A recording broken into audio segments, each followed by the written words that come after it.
Are we waiting for Carrie or not? I'm here. I'm here.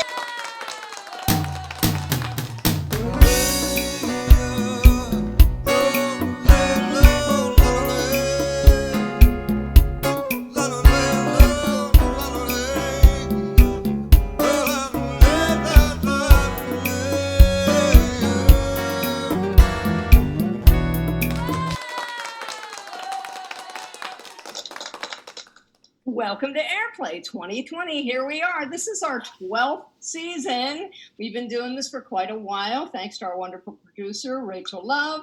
And my wonderful co-hosts are with me here tonight with a wonderful cast. And the playwright, I just want to say a few words about her because she's going to be on Determined Women in December. And you'll get to know all about her then, too. But for tonight's show, her name is Teo Herjigalou, and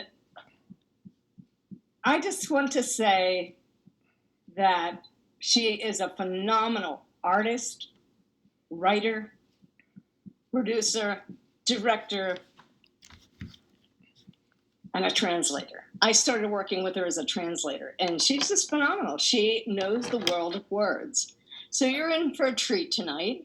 She comes from Bucharest, a Romanian playwright, Teo Herjigalou. Thank you very much. And Carrie, if you would tell us a little bit about tonight's show and who's in it. Sure.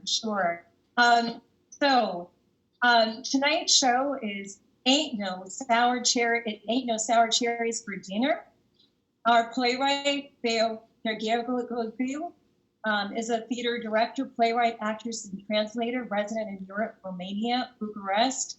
Actually, I want to say her name again because I kind of said it way too quickly. So Teo Herjigalou. Sorry about that.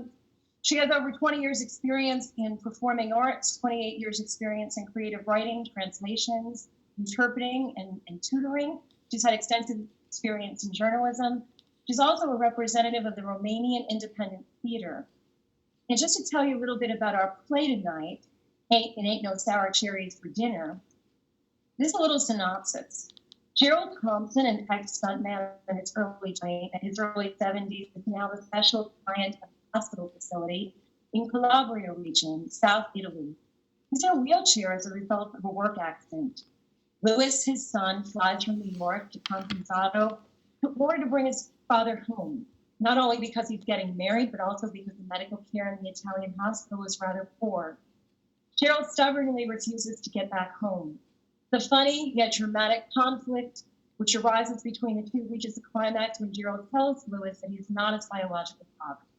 A series of small unfortunate events take place, culminating with an accident when Louis kills Maria, his dad's much younger and beautiful friend. Taking advantage of the fact that Gerald's brain seems to have been affected lately, Louis called in the accident, telling the hospital's personnel that his father is the one who killed Maria. So I would also like to introduce my lovely co-host, Christy, who will assist me in introducing our actress and team. Christy? Great. Well, I'll start with our wonderful director, Cherries.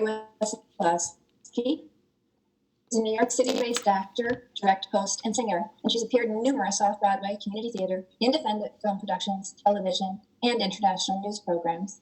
Cherries is a graduate of the Dreshti Ananya Studio and did advanced work at the Ananya Studio. Cherries' latest project is directing and acting in Connie Ketfinger's Simon Says, which is a finalist in Play, Film, VTF Line. The link is on her bio. Joanna Nia, who portrays Gerald Thomson.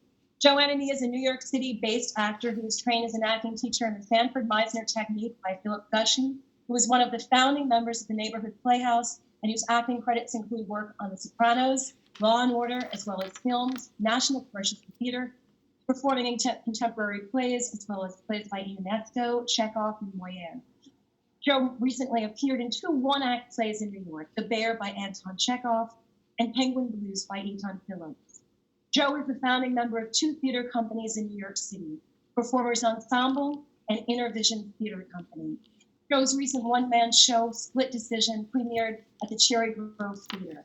He's maintained his own acting studio since 1993 and endingstudio.com, and you can see more about his bio on our website. P.S. I was one of his students. Juan Perez is reading Lewis. Juan has studied film, theater, and acting at New York University, Brooklyn College, and Michael Howard Studios. He has performed in theatrical and cinematic productions for over a decade. Theatrically, he has performed in productions including A View from the Bridge, Wait Until Dark, and Pulp Shakespeare. In video productions, Juan parlayed his memorable performance as Bernardo in Jose's Place into the uniquely manic lead in La Casa Loca, Maverick Entertainment. Juan currently produces videos for corporate clients and artists in Los Angeles. Our wonderful co-host, Christy Donahue, will be reading Maria Carla. Christy's acting credits span traditional theater, interactive dinner theater, commercial and film work, and stage readings, in person, online, and via live stream. Favorite credits include Carol Brady in Brooke and Carly, available on YouTube. Evie Mira in Neil Simon's The Gingerbread Lady, Karen in Dinner with Friends, and Annette in God of Carnage. Frank Asensio is playing Paco and is happy to be making his debut on AirPlay. The role displays his proficiency for languages. He speaks Spanish and Italian fluently. For more information on Frank, you can visit his website, which is found on his bio. And now, it ain't no sour cherries for dinner. Face, the ward of a lousy old foster care, South Italy, Calanzaro, Calabria region, a small town on the Ionic Sea. Gerald, in his early 70s, is an intern there. Louis, an elegant guy in his late 30s, is visiting him. In the room, a bed, a high, narrow metal cabinet, a small metallic nightstand, an IV bag stand, a large broken arm tube. The room is a mess. Empty pills, packages, vials, empty or full IV bags, food trays, etc. are scattered all around. Time tomorrow. Maybe it's not to be found halfway between yes and no. Maybe it finds itself very, very close to yes. Actually, it's placed right next to friggin' yes. Because, you see, every time someone says maybe, they actually have yes in mind. But they're too scared to spit it out for fear they might seem weak, vulnerable, or friggin' who knows what. So don't give me this shitty maybe when we both know it pretty well, both of us, I mean, that you actually want to say no. And it's a damn coward and flabby no from a coward and flabby asshole who by a damn mysterious shitty curse ended up in this world being my own son. Dad. Don't you dare dad me. You say maybe only because you want to create the illusion of yes, and actually inside your shitty little brain of a slave in that corporate, financial, political, planetary system, you know perfectly well that you mean no. And no, it will remain forever. Despicable. I mean, you're absolutely despicable. I'm sick of this. Sick of me, Dad. Don't not dad me. I said it. Yeah, right. I'm sick of you and your expensive, pompous, asshat suit, and I'm sick of your shitty, boring speeches. Come on, this is not how I raised you. It's not how I've been trying to raise you and your piggy sister. Peggy is dead, Dad. Father. Peggy passed away last November, yeah? Leave Peggy out of this. I know pretty damn well that Piggy kicked off last November, which doesn't make her less of a pig, dead or alive. And I leave her in or out, whatever I want, whenever I want, Louise. You have no respect at all for anything anymore. Not for someone who had been constantly trying to kill me. No, I don't. Nobody had been constantly trying to kill you. Peggy did. Daddy, you are under medication. You do not think clearly. One more daddy, and I swear I'll come over and I'll kill you. Well, you cannot move around without your wheelchair, or at least you couldn't in the last 28 months. You haven't succeeded to stand up, right? Okay, I will now. Okay. Had I taken you seriously, I'd have been here day and night repeating, Daddy, Daddy, Daddy, Daddy, Daddy, like in a loop, just to see you finally standing up. Trust me, this is what I'd do. But we both know it's not going to happen. No? No, Dad, it's not, because you are a cripple. You'll be a cripple for the rest of your days. So, no way, nope. You've been brainwashed. You sound exactly like them. I mean, you are a mutant. You throw ready-made phrases by your mouth, the expression of a humble, brutified slave. I mean, this is what you are. A nobody being humiliated for a ludicrous wage, while out there, children are dying with hunger and pain. No. Now you're being ludicrous. Speaking of this cheap propaganda thing, which I don't even know. I'm going to stand up now. I'm going to slap your stupid robot face. And you know why, Louis? Because you simply deserve it. Gerald tries to stand up from his wheelchair. If you say so. Gerald is struggling with his powerlessness. Louis looks at him, standing still. After a while, Gerald falls on the floor. Gerald starts to crawl back on the chair. Ma, are you going to just stand there and watch me crawl back? I'm going to call an orderly. Then call them. Names. What names? Their names. How do you call them? Tony and friggin' Paco. This is what I call them. What do you friggin' care about their names? Are they on the go, Tony and Paco? How the frig should I know this, Louis? Mama, what are you doing? Nothing. Just trying to find out whom shall I call for? Whom shall I contact? To whom should I speak to walking around in this this facility where you've been insisting to put your ass into, no matter that... Shut the F up and call someone. No matter that... Gerald starts to crawl towards Louis. You've been offered lots of possibilities to come back to New York, a nice place, where you'd have received all the care and all the medical attention that you really need. And above all of these... It's Louis's... Ah! You insane or what? Yes, I am. Call for the orderly. It hurts. Oh, glad to hear that. Now call for the orderly. You are totally nuts. Thanks. Finally, a compliment. Really? Yes. You have no idea about anything. Just friggin' go. Go call Paco. He's on duty. Louis takes out his smartphone and leaves the room. Gerald is still on the floor, leaning on his elbow. Obviously, he's in pain. He tries again to crawl to the wheelchair. He gets there, grasps one of its edges, lifts his torso. The effort seems to have exhausted him. He remains in a strange position and mumbles. Yeah, that's nice, G. Here we are. Human condition has nothing noble in it. Just a stupid ordeal, looking for the biggest shit. Gerald goes back to his attempt to climb into the wheelchair. Paco comes in, a tall, strong orderly with short hair and tattoos on his arms. And Louis is just behind him. Amico mio, Geraldino, ma cosa hai fatto ancora? Signor Luigi, devi aiutarmi un po'. Help me here, sir. Appoggiatelo. Lo sollevo io? Va bene cosa? Stai bene? You good? Va bene cosa? No, Paco, no sto muy bene, never. Ti porto al letto? Assolutamente no. Vuoi che ti porti nel cortile? C'è sole. No. Odio il sole. No sun. No sun. I want to rot in the dark. Darkness is good. Light just makes me confused. La luce è fischiata. Capisci, Paco? Come dici tu, Geraldo, posso aiutare con qualcos'altro? No. Gracias. Grazie. Thank you. Oh, mamma, signor Luigi, me here for you all time. Quale di need qualcosa? Cute, huh? Insolent. But we need to talk.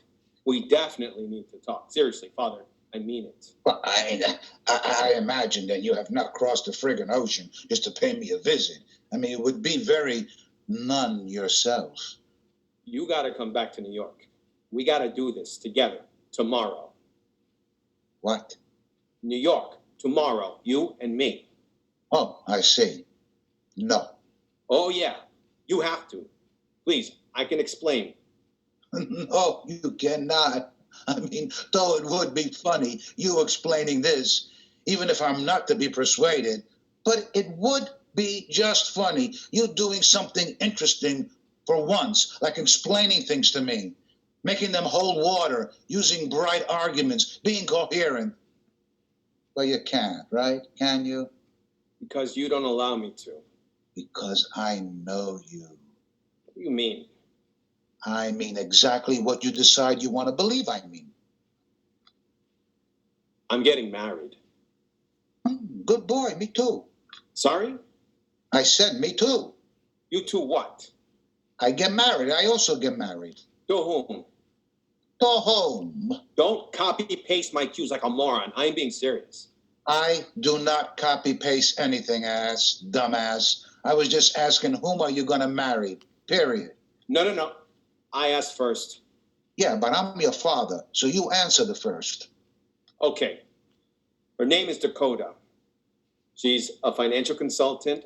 She works with a very important bank. We've been seeing each other for over a year, and now we're going to have a baby. The wedding is planned to be 1 month from yesterday on. Dakota? What kind of name is this?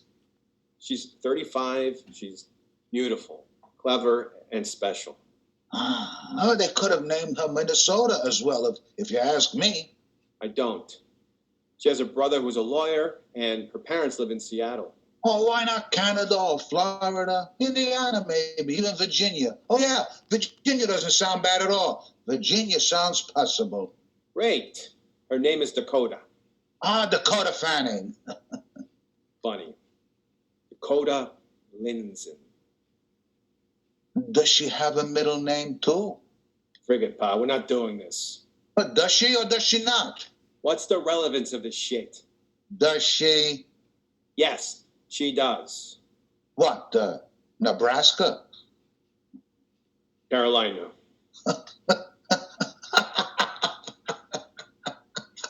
Oh, no way, man.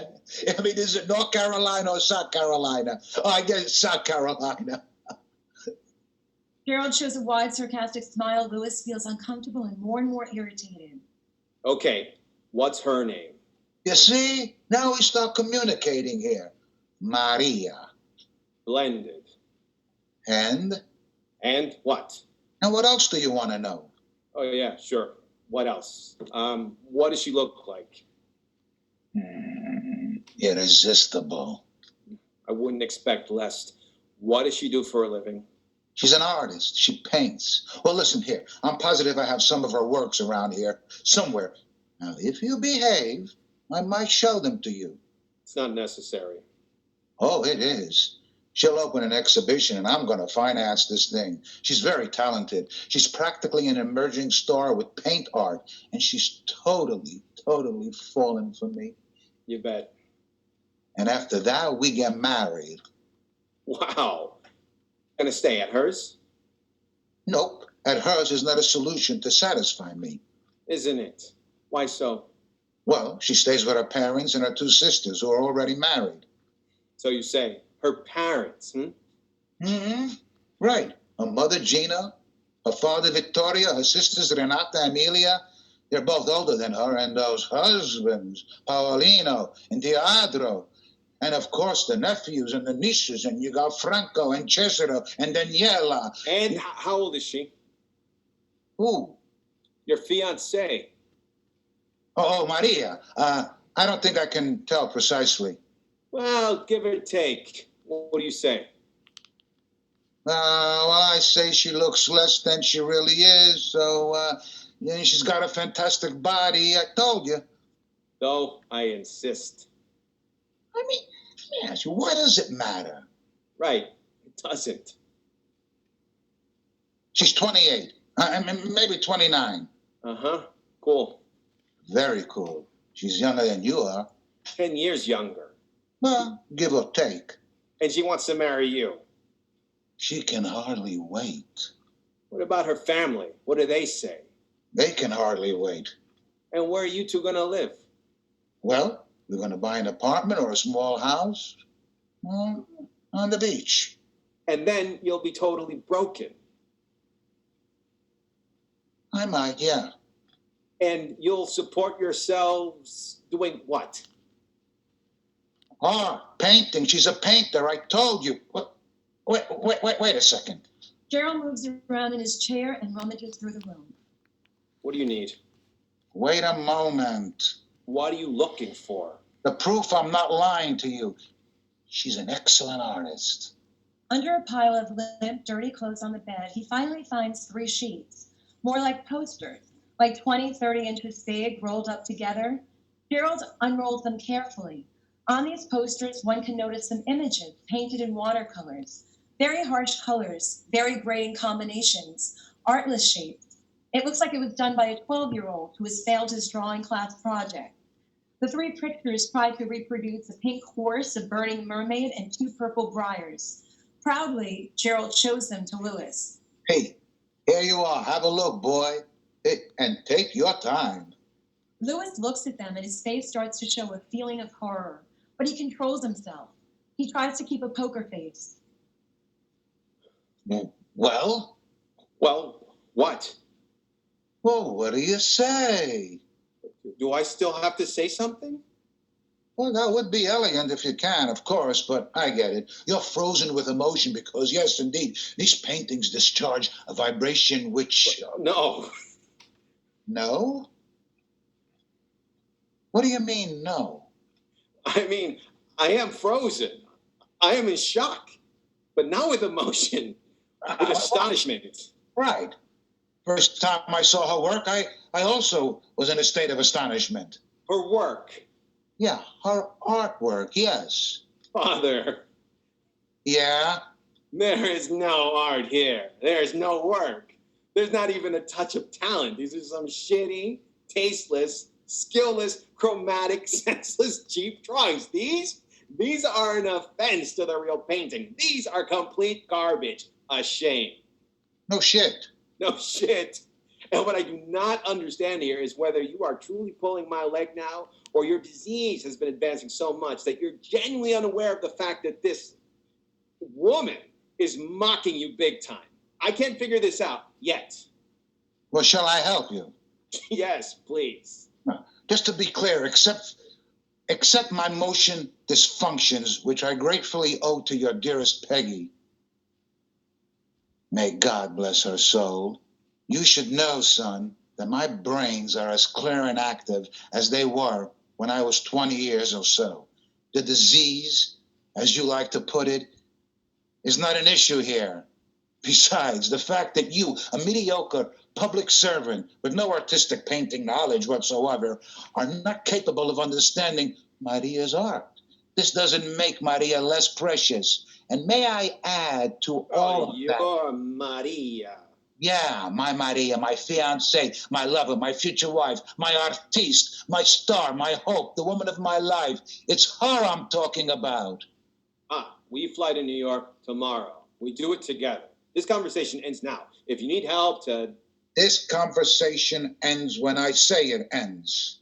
Pack your stuff. I will ask Paco to give you a hand. You are not going to ask anybody for anything. I won't fly to New York, either by your side or alone. I made up my mind. I will live and die here in this blessed country, the South part. And if you want to be precise, because here is where my forefathers are buried, and where my mother's grandparents are buried, and where... Mama's Scottish. Her great-grandparents came from Trento. Trento is as north as it can be. Why would they be buried here? Why wouldn't they? You don't know this. You don't either. The world is a nice collection of mysteries as far as my forefathers are Your concerned. forefathers lie in a graveyard in Harlem, so stop this. You are being delirious, and you piss me off. My mother's sister died in Milano at the time when you weren't even born yet. So you have no friggin' right to comment on this. Not to mention the right to decide where I shall go. She decided in Milan because she was a prostitute who ended up chopped up by a freaking psychopath. So cut this shit out. I'm going to drag you out myself. Aunt was not a prostitute. How dare you? She was too. You're a pig. She was a respectable woman. She was a respectable woman earning money after sexual services provided to certain individuals who were offering her specific sums in exchange. What do you call this? A victim of war. No shit. I call it an infamy of the powerful who have built their domination on the backs of all those weak suckers. That is what I call it. Milan is also north. What? Milan, it's north. Aunt Trudy, or, well, what they could still put together from her body, is not buried here. You are talking nonsense. I want to stay here in Italy. I will not go home. Clear enough? I'm getting married. I want you to come to the wedding, and then you could come back here. Are we good? Is it fair enough? I don't buy it. Tu sei un pezzo di merda. You're a turd. Don't bullshit me like I was scum. I mean, that was cheap now. I know it. It's because of her. Because of Maria. Because of Montana. Dakota. Oh, whatever. No, she has nothing to do with this. It's me who wants you there. At my wedding, what's so friggin' odd?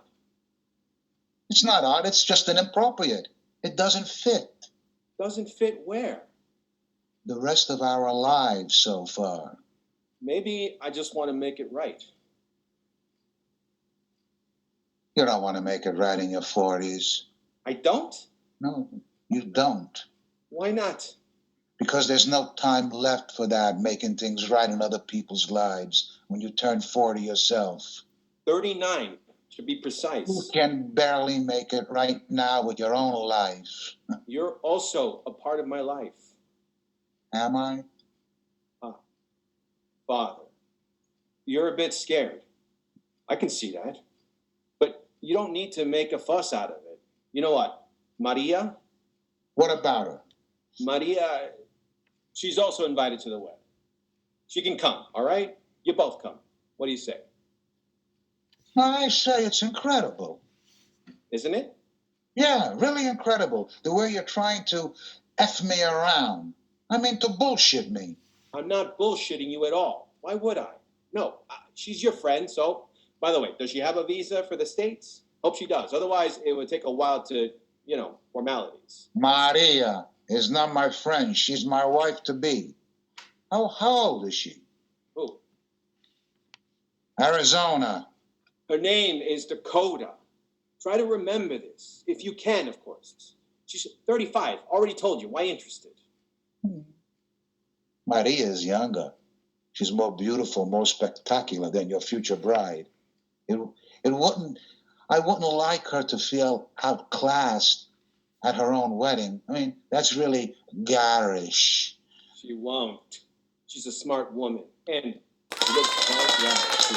And we have to take a break for the second half. Stay tuned to AirPlay 2020.